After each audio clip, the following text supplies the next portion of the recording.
Mi fissò durante la nostra lite e dichiarò: sii realistico, Jason.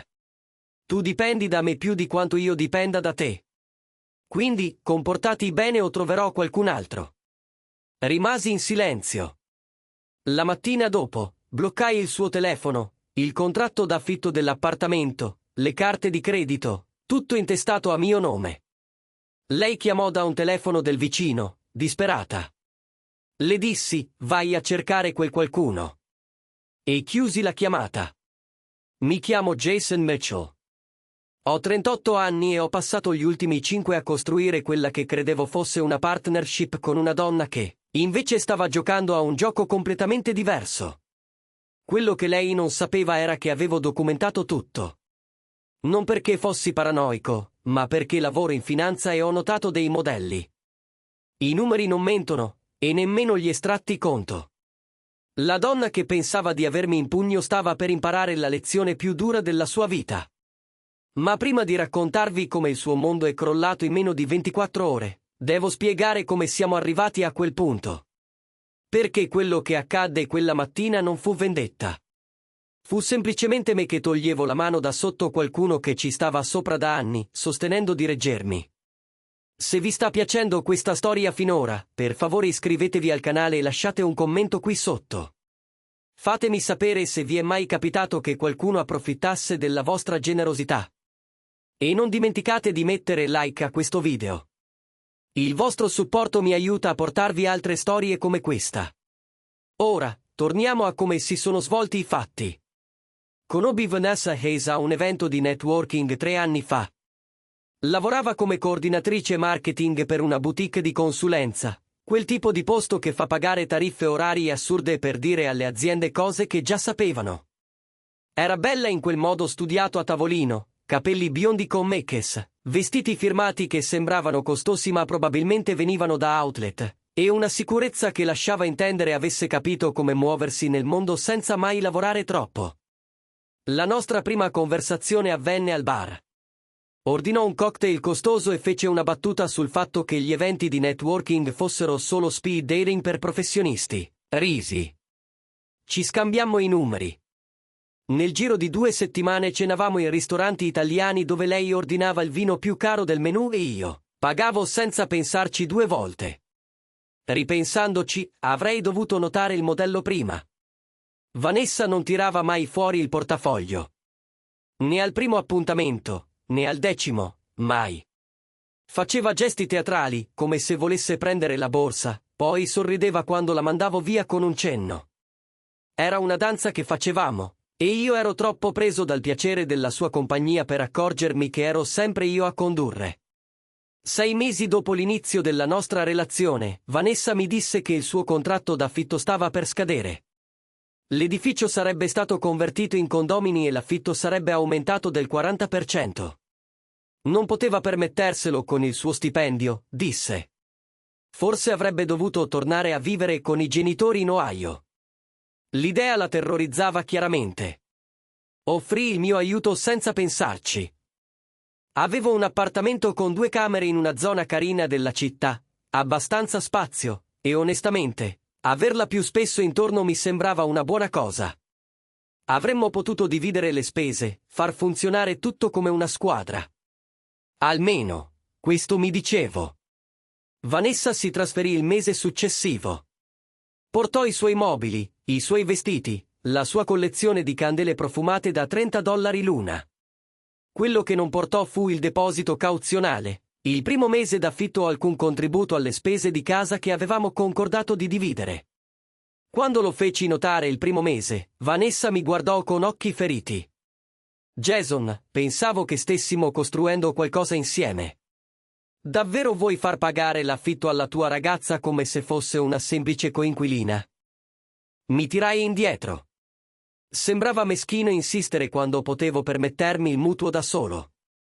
Inoltre, lei contribuiva in altri modi, cucinava, teneva pulito, faceva sembrare il condominio una casa e non solo un posto dove dormire tra un turno e l'altro. Quello che non capii era che le avevo dato quella carta 6 mesi prima, quando il suo credito era esaurito. Le serviva per far riparare l'auto. Aveva detto che sarebbe stato temporaneo. Invece, a quanto pare, aveva deciso che fosse il suo conto personale per lo shopping. Vanessa, quella carta è per le emergenze. Questo sono $2000 di vestiti. La sua espressione cambiò, da giocosa a fredda in un attimo. Jason, non fare il tirchio. Hai appena preso un grosso bonus. Puoi permettertelo. Non è questo il punto. Abbiamo parlato di limiti finanziari. Abbiamo parlato che tu ti saresti ripresa mentre io mi occupavo delle spese. Lei corresse, e sto ancora cercando di farcela. Non è facile per me, sai, accettare il tuo aiuto. Ma non stava accettando aiuto. Stava approfittando. E il modo in cui lo disse, con quel tono che suggeriva fossi irragionevole anche solo a parlarne, fece scattare qualcosa dentro di me.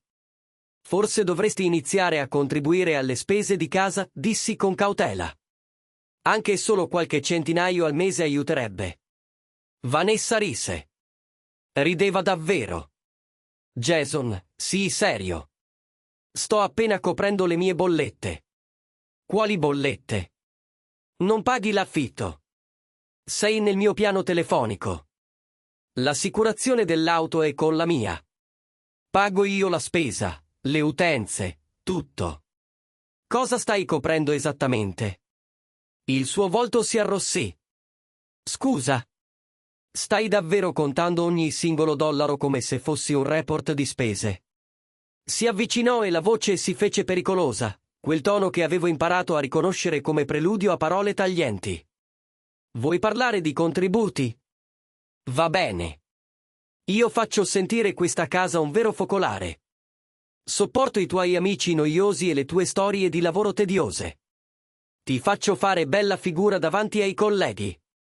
Pensi che qualcuno di loro ti rispetterebbe se ti presentassi agli eventi da solo? Sono la cosa migliore che sia mai successa alla tua triste vita, Jason. Quindi forse, invece di contare i centesimi, dovresti essere grato che io sia qui. Le parole rimasero sospese tra noi, e sentii qualcosa di fondamentale cambiare nel mio petto. Non aveva torto sul fatto che fossi stato solo prima di incontrarla, ma per tutto il resto si sbagliava di grosso. Voglio che tu inizi a pagare metà dell'affitto, dissi piano. A partire dal mese prossimo, $1500. Gli occhi di Vanessa si spalancarono. Sei pazzo? Non posso permettermelo. Allora vattene. Mi fissò a lungo, probabilmente calcolando se fossi serio. Quando capì che lo ero, la sua espressione cambiò di nuovo, questa volta in qualcosa di quasi pietoso. Jason, disse con voce intrisa di condiscendenza, lascia che ti spieghi una cosa. Tu dipendi da me più di quanto io dipenda da te. Potrei andarmene adesso e avrei una dozzina di uomini pronti a prendere il tuo posto. Ma tu, torneresti a essere quel tipo solo che lavora troppo e torna a un appartamento vuoto. Quindi, ecco cosa succederà. Lascerai perdere questa ridicola storia dell'affitto. Smetterai di comportarti da bambino e ti ricorderai quanto sei fortunato, o troverò qualcun altro che apprezzi davvero quello che porto in tavola.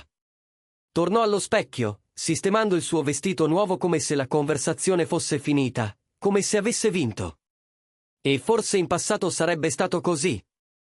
Ma qualcosa nelle sue parole mi chiarì tutto. Lei pensava che avessi bisogno di lei. Credeva che dipendessi dalla sua presenza, dalla sua approvazione, dalla sua volontà di restare nonostante il disprezzo evidente per chi ero. Aveva costruito tutta la sua strategia sull'idea che fossi troppo debole o troppo solo per metterla alla prova. Stava per scoprire quanto si sbagliava.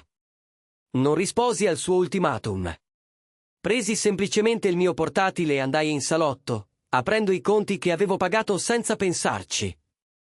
La sua linea telefonica, l'assicurazione auto a suo nome, il contratto d'affitto che la indicava come occupante ma come unico responsabile finanziario, le carte di credito con il suo nome come utente autorizzata, l'abbonamento in palestra, i servizi di streaming, le scatole in abbonamento che aveva insistito di dover avere. Ogni singola spesa che manteneva la vita di Vanessa fluida era legata ai miei conti. Non aveva una rete di sicurezza. Aveva me. E aveva appena scommesso tutta la sua vita sul fatto che non l'avrei tolta. Lavorai tutta la notte documentando tutto, non solo i conti finanziari, ma la cronologia della nostra relazione. Ogni conversazione in cui aveva promesso di rimborsarmi.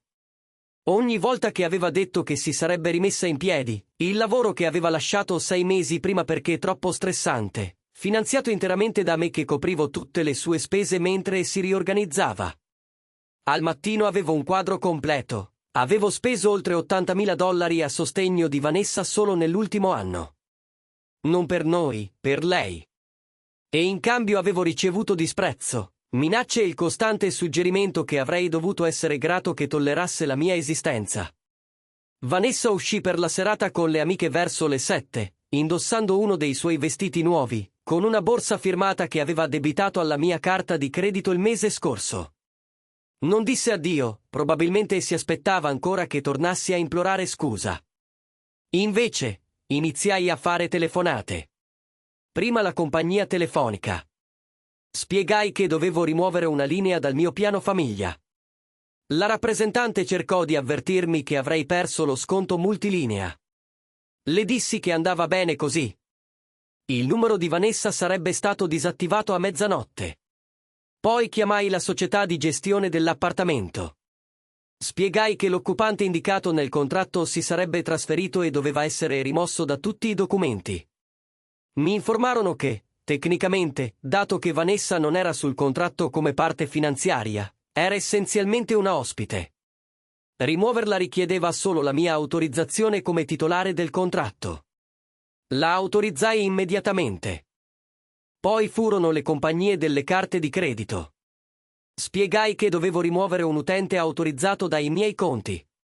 Ogni compagnia aveva un processo leggermente diverso, ma tutte potevano eseguirlo subito. Nel giro di un'ora, ogni carta che Vanessa portava nel portafoglio fu disattivata. L'assicurazione auto richiese più tempo, ma entro le 11 il suo nome fu rimosso dalla mia polizza. Poteva farsi una sua assicurazione se voleva continuare a guidare legalmente. Non era più un mio problema. Cambiai le serrature, chiamai un fabbro aperto 24 ore su 24 e pagai un extra per il servizio immediato. A mezzanotte, l'appartamento che Vanessa aveva trattato come suo dominio personale era protetto da nuove serrature a cui non poteva accedere. Poi misi in scatole le sue cose, non con disattenzione o rabbia, ma con metodo. Vestiti, scarpe, cosmetici, tutte le cose accumulate in 2 anni di convivenza senza affitto. Lasciai gli oggetti costosi che aveva addebitato alle mie carte. Quelli erano tecnicamente miei, dato che li avevo pagati io. Tutto ciò che era suo prima di trasferirsi finì in scatole impilate ordinatamente vicino alla porta. Alle 2 di notte le mandai un unico messaggio prima che la sua linea telefonica si disattivasse, con un'intensità fredda e definitiva: i tuoi effetti personali sono fuori dalla porta dell'appartamento. Ti ho tolta da tutti i conti condivisi e cambiato le serrature. Hai tempo fino a mezzogiorno di domani per ritirare le tue cose, altrimenti le donerò. Non contattarmi più. Poi bloccai il suo numero sul mio telefono e su ogni social network che condividevamo. Non dormii quella notte. Rimasi seduto sul divano a bere caffè e guardare il sole sorgere, chiedendomi se avessi fatto la scelta giusta. Una parte di me si aspettava di sentirsi in colpa, di dubitare, di voler tornare indietro. Invece mi sentii più leggero, come se avessi tolto un peso che non sapevo nemmeno di portare. Vanessa tornò verso le 3 del mattino. La sentii armeggiare con le chiavi fuori, confusa quando non funzionavano. Poi il campanello cominciò a suonare, seguito da colpi forti alla porta. Jason, Jason, apri questa porta. Che diavolo sta succedendo? Rimasi seduto sul divano ad ascoltarla passare dalla confusione alla rabbia, poi al panico. Provò a chiamarmi dal telefono, ma andò subito al messaggio il numero non in servizio. Probabilmente tentò di usare le sue carte di credito per prendere una stanza in hotel, solo per scoprire che erano tutte rifiutate. I colpi si fermarono alla fine. Attraverso lo spioncino la vidi sedersi accanto alle scatole con le sue cose, tirare fuori il telefono per fare una chiamata, probabilmente a una delle sue amiche, quelle che l'avevano incoraggiata a trattarmi come un bancomat con emozioni. Verso le 6 del mattino il mio telefono squillò da un numero sconosciuto. Quasi non risposi, ma qualcosa mi spinse a farlo. Jason, per favore. La voce di Vanessa era piccola, spaventata, niente a che vedere con la donna sicura che aveva lanciato ultimatum 12 ore prima. Non capisco cosa stia succedendo. Il mio telefono non funziona. Nessuna delle mie carte funziona. Le serrature sono cambiate. Possiamo per favore parlarne? Non c'è niente da dire, dissi calmo. Mi hai detto di trovare qualcun altro se non volevo comportarmi bene. Ho deciso di seguire il tuo consiglio.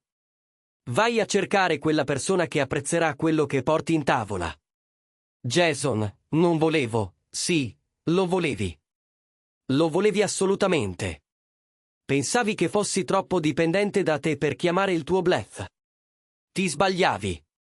I tuoi effetti personali sono vicino alla porta. Ritirali entro mezzogiorno o donerò tutto in beneficenza. Dove dovrei andare? Non ho soldi. Non è più un mio problema, Vanessa.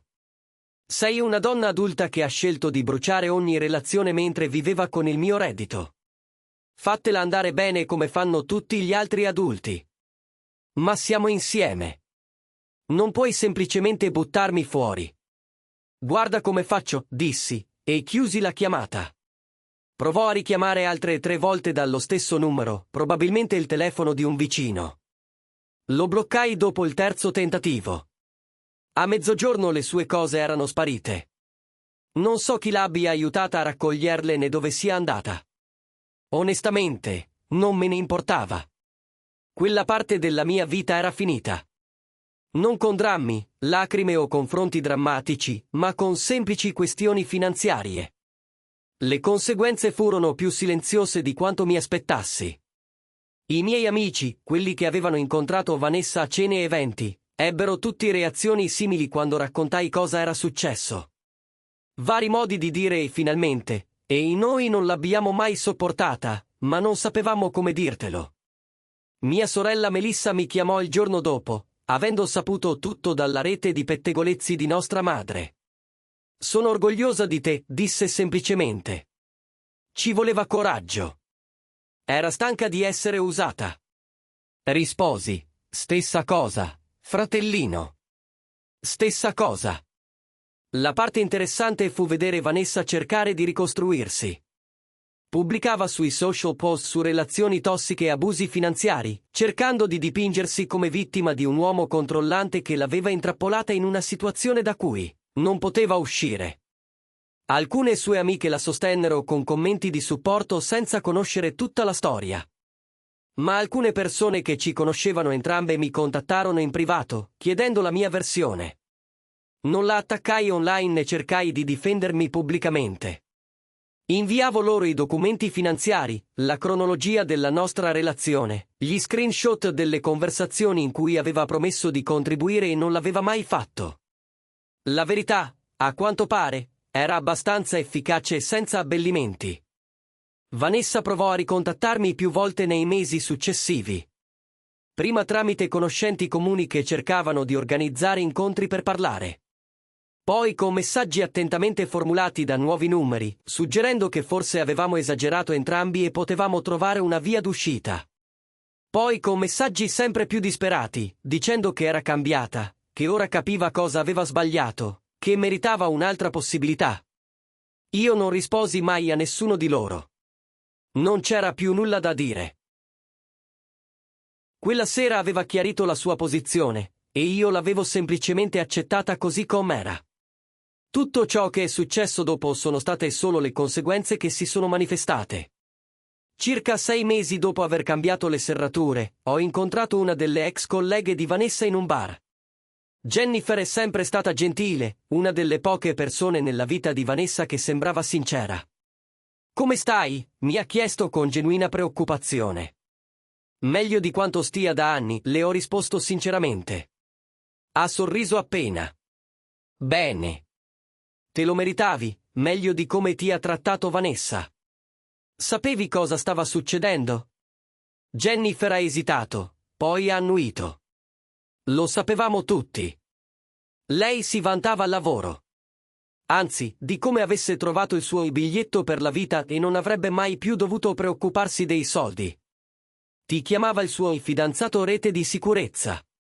Alcuni di noi cercavano di farle capire che era sbagliato, che ti stava usando, ma lei rideva e diceva che eri felice di provvedere, che avevi bisogno di lei più di quanto lei avesse bisogno di te.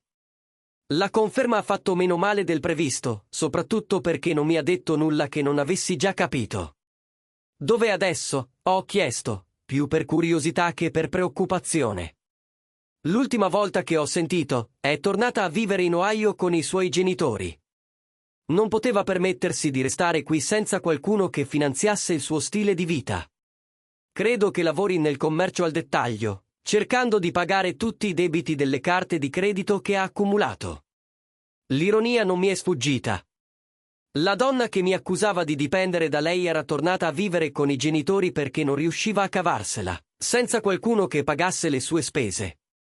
Un anno dopo, ho ricominciato a frequentare qualcuno. Niente di serio, solo per rientrare nel ritmo di incontrare persone e capire cosa volevo davvero in un partner. La differenza più grande era che avevo imparato a riconoscere i segnali d'allarme fin da subito. La prima volta che qualcuno ordinava il piatto più costoso senza offrire di dividere il conto, ho fatto attenzione.